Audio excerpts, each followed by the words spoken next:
While every battleground state is attracting both presidential candidates, Pennsylvania may be seen as the most important swing state to win for both campaigns. Central to their strategies there, fracking. Both say they will not ban it, but for most residents impacted by it, is that message what they want to hear?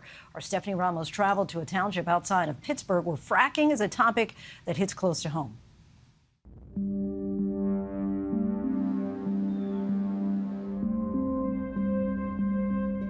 In this neighborhood in suburban Pennsylvania. So this is the well pad over here? Right there, right behind that wall. There's something happening underground. Your house is right here. You stand here and you look at that. What do you think? I hate it. I'm angry. I'm tired of it. I want them to go away. They don't belong this close to us. They don't belong this close to anybody. It belongs in an industrial area, not in residential areas. 8 years ago, Michelle Stonemark started building her dream home in Cecil Township on the same street as much of her extended family. Then came the new neighbors, a fracking operation. What did you think back then when you knew that this might be a possibility to have fracking in your backyard? I was scared to death. I was scared about what harms it would cause us.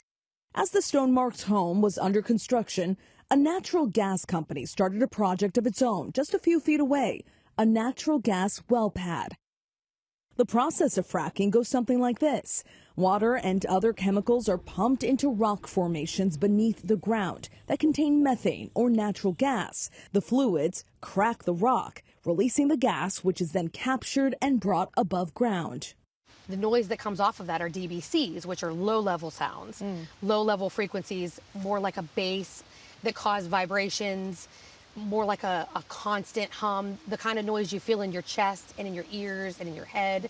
We suffered from a ton of vibrations in our house. We suffered from headaches and nosebleeds during that time. The Stonemarks documented their experiences, flames shooting into the sky in the middle of the night as excess natural gas is burned off, windows and tools in the garage vibrating with the hum of machinery at the nearby well pad, and large towers that are constructed and deconstructed without notice.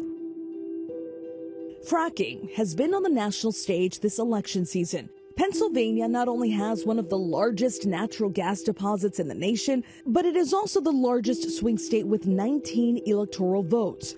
Only Congress can completely ban fracking, but presidential candidates see it as a way toward winning the Keystone State. And starting on day one of my new administration, I will end Kamala Harris's war on Pennsylvania energy, and we will frack, okay? She's not gonna frack. I will not ban fracking. I have not banned fracking as Vice President of the United States. And in fact, I was the tie-breaking vote on the Inflation Reduction Act, which opened new leases for fracking. While it's a significant industry in Pennsylvania, Vermont, New York, Maryland, Washington, and California have all banned fracking. In Cecil Township, there's legislation that would require new fracking operations to be placed at least 5,000 feet away from schools and 2,500 feet away from homes. These new setbacks would set minimum distances for fracking operations beyond the 500 feet currently required. I would like to start this public hearing. The town had a lengthy hearing over the summer about the new measure. What I know about fracking frightens me very much. What I don't know about fracking terrifies me. I want you to be our hero, every one of you.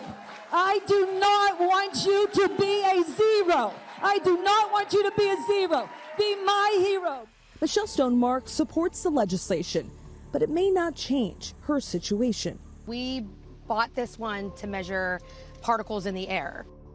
The family has done what they can, upgrading air filters and installing air quality monitors outside. When you think of fracking, when you think of the well pad that's right behind your house, what is your core feeling about it? Anger. So much anger. So much anger. Every day we wake up and we don't know what we're going to get. We don't know how loud it's going to be, what it's going to smell like outside, if my kids can play outside. We don't know if we can have people over. We don't know if The nosebleed my daughter has is from fracking. We don't know if the nausea and the headaches that we're feeling are from fracking. Every day is undue stress and anxiety on myself, my husband, my kids. So yeah, it pisses me off. In a 2023 taxpayer-funded study conducted by the University of Pittsburgh, children who live within 1 mile of unconventional natural gas development, including fracking, were found to be 5 to 7 times more likely to develop lymphoma, a type of cancer. It was also linked to adverse birth outcomes and exacerbating existing asthma symptoms. From state and local offices to the race for the White House, many politicians are hoping a vow to keep fracking will secure them votes. For those with fracking operations in their backyard, it's not so simple. Even pro-fracking Republicans like Scott Byrd are in favor of these proposed setbacks. But do you find yourself kind of in an internal battle where you want to vote for former President Trump, but also aren't 100% on board with drill anywhere? First of all, I'm very pro-fracking. Yes. It just has to be done in an industrial, rural area. None of the candidates, they say they support fracking or they won't ban fracking, but they don't give you, I haven't heard any particulars. So what motivates you to keep fighting? What motivates you to keep going? I'm mainly motivated by responsibilities as a parent. You see your 2 children, you have to do everything you could do to protect them.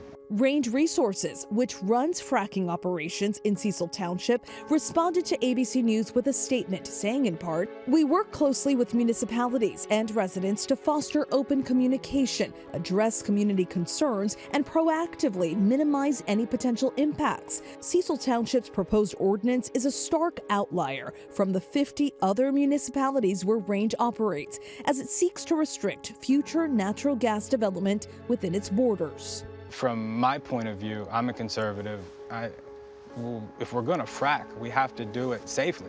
If the technology is not there to do it without hurting children, everybody else, we need to get more into research and development. We're not just going to jump the gun. They're running with it and ignoring the risks.